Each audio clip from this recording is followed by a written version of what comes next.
السلام علیکم ورحمۃ اللہ وبرکاتہ۔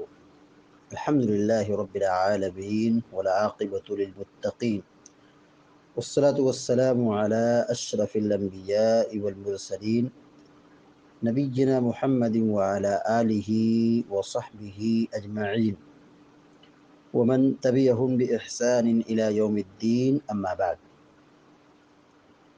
فعن انس رضی اللہ تعالی عنہ ان رسول اللہ صلی اللہ علیہ وسلم قال اذا قدم العشاء فابدؤوا به قبل ان تصلوا المغرب، متفق علیہ۔ بلوغ المرام من ادلۃ الاحکام کی حدیث نمبر 188 ابھی آپ کے سامنے پڑھی گئی ہے۔ حدیث کے راوی مشہور صحابی سیدنا انس بن مالک رضی اللہ تعالی عنہ ہیں۔ بیان کرتے ہیں کہ اللہ کے رسول صلی اللہ علیہ وسلم نے فرمایا،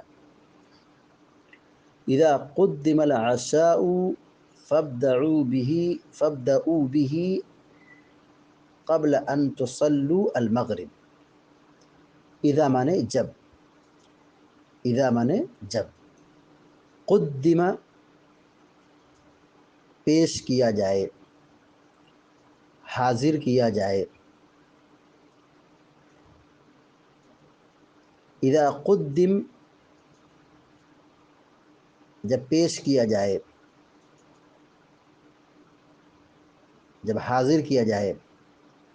العشاء، عین پہ زبر، عین پر فتحہ، العشاء۔ ایک ہوتا ہے عشاء اور ایک ہوتا ہے عشاء۔ عشاء معروف ہے، عشاء کی نماز، اور عین کے فتحہ کے ساتھ ہے عشاء۔ اس کا معنی ہوتا ہے رات کا کھانا، شام کا کھانا۔ العشاء رات کا کھانا، شام کا کھانا۔ اذا قدم العشاء جب شام کا کھانا پیش کر دیا جائے، رات کا کھانا حاضر کر دیا جائے۔ فابدؤوا به، فابدؤوا به، بدأ یبدؤ مانے ہوتا ہے شروع کرنا۔ فابدؤوا یہ فعل امر ہے۔ فابدؤوا به تو شروع کرو، اس کو شروع کرو، مطلب اس کو کھاؤ۔ کھانا حاضر ہے تو کھانا کھاؤ، کھانا شروع کرو۔ فابدؤوا به تو کھانا کھاؤ، کھانا کھا لو۔ قبل ان تصلوا المغرب، قبل مانے قبل پہلے، ان تصلوا یہ کہ تم نماز پڑھو، المغرب مغرب کی، یعنی مغرب کی نماز پڑھنے سے پہلے ہی کھانا کھا لو۔ قبل ان تصلوا المغرب، مغرب کی نماز پڑھنے سے پہلے، مغرب کی نماز ادا کرنے سے پہلے کھا لو۔ اذا قدم العشاء جب رات کا کھانا، شام کا کھانا پیش کر دیا جائے، فابدؤوا به قبل ان تصلوا المغرب، مغرب کی نماز پڑھنے سے پہلے کھا لو، کھانا کھا لو۔ یہاں حدیث میں اللہ کے رسول صلی اللہ علیہ وسلم نے نماز سے قبل کھانے کا حکم دیا ہے۔ کب؟ جب کھانا حاضر ہو جائے، کھانا پیش کر دیا گیا۔ حدیث کا مطلب یہ ہے کہ اگر آدمی کو واقعی معنوں میں بھوک لگی ہے اور کھانا بھی وقت پر موجود ہے، اور ادھر مغرب کی اذان ہو رہی ہے، مغرب کا وقت ہو چکا ہے، ایک طرف کھانا ہے، دوسری طرف جماعت ہے، کھانا کھائے گا جماعت چھوٹے گی، کھانا چھوڑے گا نماز پڑھے گا، بھوکا ہے صحیح سے نماز نہیں پڑھے گا۔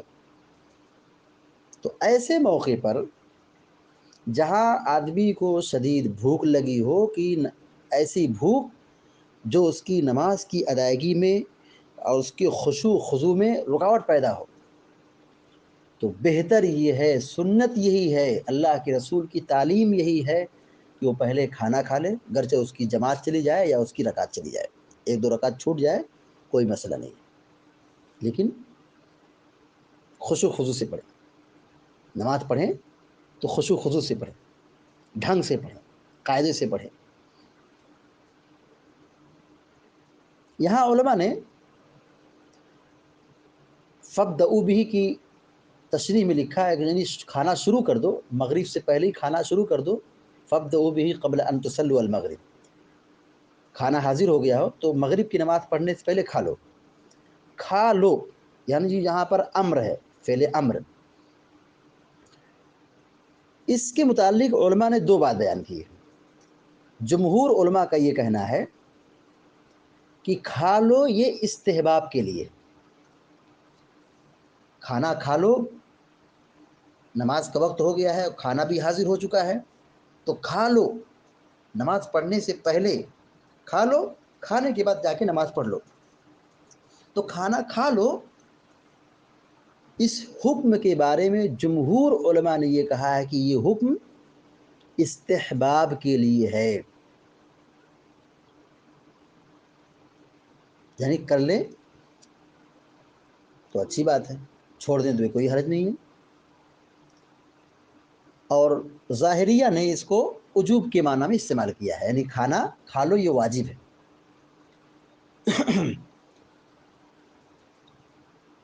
اس میں جو بہتر بات ہے اور معتدل بات ہے وہ یہی ہے کہ اگر واقعی معنوں میں آدمی کو شدید قسم کی بھوک لگی ہے، آدمی کو شدید قسم کی بھوک لگی ہو تو ایسے آدمی کو چاہیے کہ پہلے کھا لے، اس کا یہ کھانا زیادہ بہتر ہے، تاکہ یہ کھانا کھا لے تو نماز سکون سے پڑھے، کھانا کھا لے تاکہ نماز سکون سے پڑھے، اطمینان سے پڑھے۔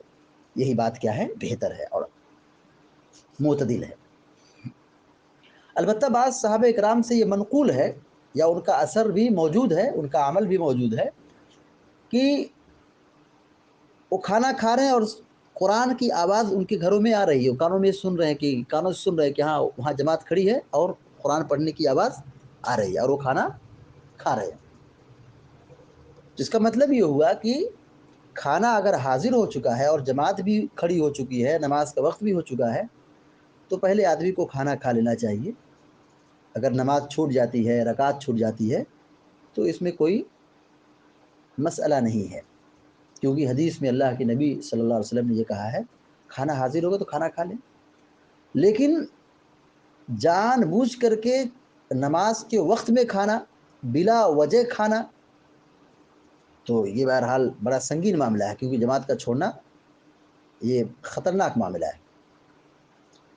تو بھوک کی وجہ سے نماز میں تاخیر کر سکتے ہیں، اس کی گنجائش ہمارے دین میں آسانی ہے، ہمارے دین میں سہولت ہے، انسانی حقوق کی رعایت کی گئی ہے، انسانی حقوق کی اور فطرت کی اور انسانی جو تقاضے ہیں، ہمارے دین نے اس کا بڑا اہتمام کیا، اس کی بڑی پابندی کی، اس کا بڑا خیال رکھا ہے۔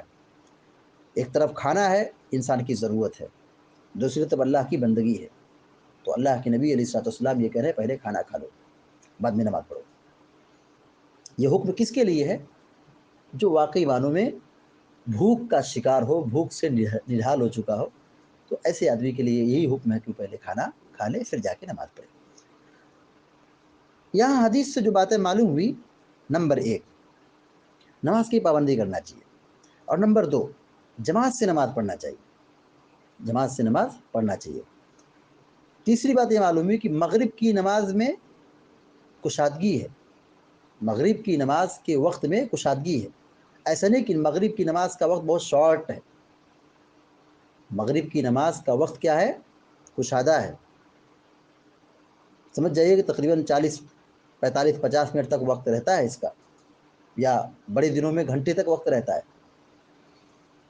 بہت سارے لوگوں نے یہ کہا ہے کہ مغرب کی نماز کا وقت بہت شارٹ ہوتا ہے، بہت مختصر ہوتا ہے، ایسا نہیں۔ یہاں آپ دیکھیے کہ ایک آدمی کو بھوک لگی ہے اور کھانا بھی حاضر ہو گیا ہے اور نماز کا وقت بھی ہو رہا ہے، تو ظاہر سی بات ہے وہ بیٹھے گا، کھانا کھائے گا، پھر کھانا کھا کے اٹھے گا، پھر وضو بنائے گا، یا وضو پہلے سے بنایا ہو، پھر وہ گھر سے نکلے گا، پھر مسجد جائے گا، پھر اس کے بعد نماز پڑھے گا. تو یہاں پہ ایک وقت لگ رہا ہے، کھانے، اٹھنے، ہاتھ دھلنے، چہرہ دھلنے، وضو بنانے، گھر سے نکلنے اور نماز پڑھنے، ایک وقت لگ رہا ہے. اللہ کے نبی علیہ السلام یہ کہہ رہے ہیں کہ جب کھانا حاضر ہو تو مغرب کی نماز پڑھنے سے پہلے کھانا کھا لو، بعد میں مغرب کی نماز پڑھو. اس کا مطلب کیا ہے؟ مغرب کی نماز کے وقت میں کشادگی ہے، اس کا وقت کشادہ ہے، شارٹ نہیں ہے. اس حدیث سے ایک بات یہ بھی معلوم ہوئی کہ جب شدید بھوک لگی ہو تو پہلے کھانا کھا لینا چاہیے، بعد میں مغرب کی نماز یا جو نماز ہے اس کو پڑھنا چاہیے. اس حدیث سے ایک بات یہ معلوم ہوئی کہ شام کا کھانا کھانا چاہیے، رات کا کھانا کھانا چاہیے. اس حدیث سے ایک بات یہ بھی معلوم ہوئی کہ رات کا کھانا جلد کھانا چاہیے، تاخیر نہیں کرنا چاہیے. دیکھیے عرب کلچر میں، عرب ماحول میں رات کا کھانا یا شام کا کھانا وہ مغرب سے پہلے کھاتے تھے، مغرب سے پہلے کھاتے تھے یا مغرب بعد کھاتے تھے. یہ جسم کے لیے بہت مفید ہے، کیونکہ کھانا اور سونا یہ دونوں جوائنٹ نہیں ہونا چاہیے. کھانے اور سونے کے بیچ میں کم از کم 2-2.5 گھنٹے کا گیپ ہونا چاہیے. جو اطباء ہے اور ماہرین ہے، جو حکیم ہے، ان کا یہی ماننا ہے کہ میڈیکل بھی یہ کہتی ہے، میڈیکل سائنس بھی یہ کہتی ہے کہ کھانے اور سونے کے بیچ میں ایک لمبا گیپ رکھنا چاہیے، 2-2.5 گھنٹہ 3 گھنٹے کا گیپ ہونا چاہیے. ایسا نہ ہو کہ آدمی کھائے اور پھر جا کے سو جائے. یہ بدہضمی اور سستی اور کاہلی اور بیماری کا سبب بنتا ہے. تو رات کا کھانا کھانا چاہیے، اور مزید یہ کہ رات کا کھانا جلد کھانا چاہیے، تاخیر نہیں کرنا چاہیے. سونے اور کھانے کے بیچ میں فاصلہ رکھنا چاہیے. اس حدیث سے ایک نقطہ یہ بھی معلوم ہوتا ہے کہ کسی عذر کی بنیاد پر جماعت چھوڑ دے تو کوئی اس میں گناہ نہیں ہے. کسی عذر شرعی کی بنیاد پر اگر جماعت چھوڑ دیتے ہیں اس میں کوئی گناہ نہیں ہے. دیکھیے آدمی کو بھوک لگی ہے اور اس کے سامنے کھانا ہے، اب وہ کھانا کھائے گا پھر جا کے نماز پڑھے گا، حدیث یہی کہتی ہے.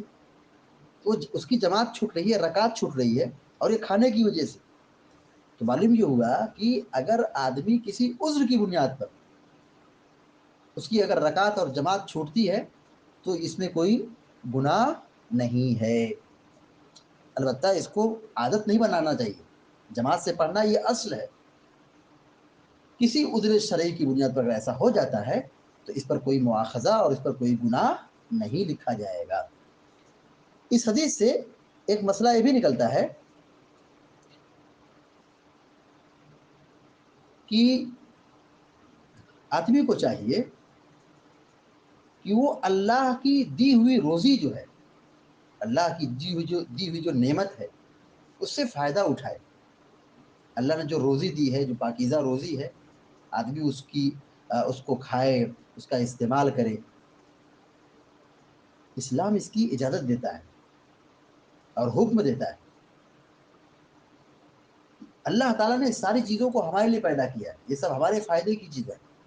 ہم اس کو استعمال کریں، اللہ کی دی ہوئی نعمتوں سے لطف اندوز ہوں، کھائیں پیئیں، یہ منع نہیں. اچھا کھانا، اچھا پہننا، اچھی چیزوں کا استعمال کرنا یہ اسلام میں منع نہیں ہے.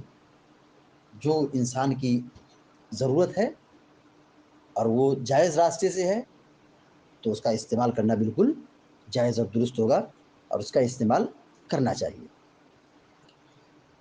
اللہ رب العالمین سے دعا ہے کہ اللہ تعالی ہم سب کو، آپ سب کو پیارے نبی صلی اللہ علیہ وسلم کی تعلیمات کی روشنی میں زندگی گزارنے کی توفیق عطا فرمائے. آمین یا رب العالمین. وصلی اللہ علی نبینا محمد وسلم تسلیما کثیرا. والسلام علیکم ورحمۃ اللہ وبرکاتہ.